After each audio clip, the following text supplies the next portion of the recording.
গুরুত্বপূর্ণ বিষয় জানিয়ে রাখে, যেমনটা তোমাকে আগেও আমি বলছিলাম যে গতকাল যখন সিবিআইয়ের এসিবি ব্রাঞ্চের আধিকারিকরা তারা সন্দেশখালিতে পৌঁছন, বলা ভালো গত 5ই জানুয়ারি এনফোর্সমেন্ট ডিরেক্টরেটের সঙ্গে ঘটে যাওয়া যে ঘটনা, সেই ঘটনাস্থল খতিয়ে দেখতে, সেখানে ফরেন্সিক পরীক্ষা করতে, ভিডিওগ্রাফি করতে, এবং সেখানেই যখন তারা একটি রিপোর্ট সংগ্রহ করলেন, সেই রিপোর্টে তারা দেখলেন যে একাধিক অপরাধমূলক বেশ কিছু নথি তারা বাজেয়াপ্ত করতে পেরেছেন এবং অপরাধমূলক বেশ কয়েকটি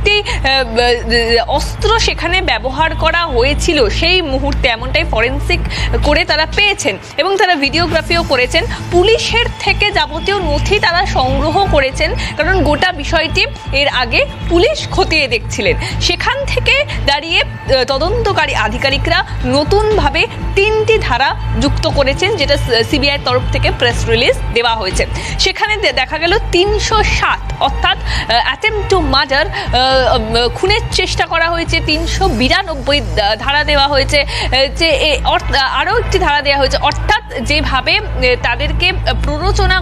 দিয়ে তাদের উপর এনফোর্সমেন্ট ডিরেক্টরেটের আধিকারিকদের কোনো যন্ত্র, অর্থাৎ